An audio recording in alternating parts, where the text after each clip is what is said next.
राक्षस कुल में जन्मी वृंदा कैसे बनी तुलसी माता। धार्मिक कथा। पौराणिक काल में एक थी लड़की, नाम था वृंदा। राक्षस कुल में उसका जन्म हुआ था। वृंदा बचपन से ही भगवान विष्णु जी की परम भक्त थी।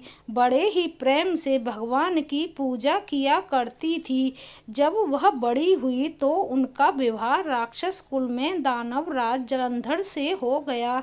जलंधर समुद्र से उत्पन्न हुआ था। वृंदा बड़ी ही पवित्रता स्त्री थी, सदा अपने पति की सेवा किया करती थी। एक बार देवताओं और दानवों में युद्ध हुआ। जब जलंधर युद्ध पर जाने लगे तो वृंदा ने कहा, स्वामी आप युद्ध पर जा रहे हैं, आप जब तक युद्ध में रहेंगे मैं पूजा में बैठकर आपकी जीत के लिए अनुष्ठान करूंगी, और जब तक आप वापस नहीं आ जाते मैं अपना संकल्प नहीं छोड़ूंगी। जलंधर तो युद्ध में चले गए और वृंदा व्रत का संकल्प लेकर पूजा में बैठ गई। उनके व्रत के प्रभाव से देवता भी जलंधर का न जीत सके, और सारे देवता जब हारने लगे तो भगवान विष्णु जी के पास गए।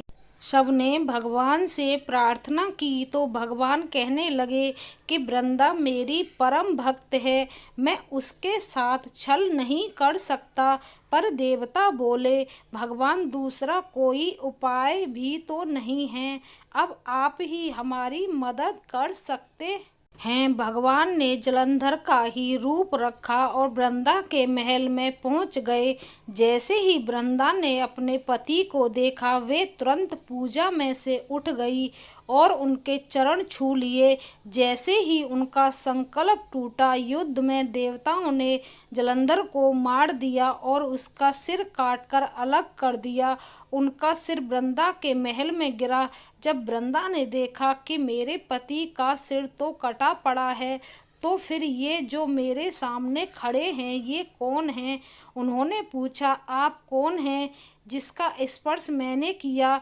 तब भगवान अपने रूप में आ गए, पर वे कुछ ना बोल सके। वृंदा सारी बात समझ गई। उन्होंने भगवान को श्राप दे दिया, आप पत्थर के हो जाओ। भगवान तुरंत पत्थर के हो गए। सभी देवता हाहाकार करने लगे, लक्ष्मी जी रोने लगीं और प्रार्थना करने लगीं। तब वृंदा जी ने भगवान को वापस वैसे ही कर दिया और अपने पति का सिर लेकर वे सती हो गईं। उनकी राख से एक पौधा निकला।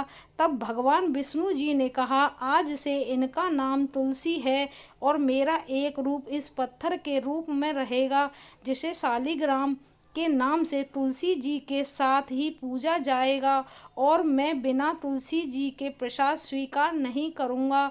तब से तुलसी जी की पूजा सभी करने लगे और तुलसी जी का विवाह शालिग्राम जी के साथ कार्तिक मास में किया जाता है।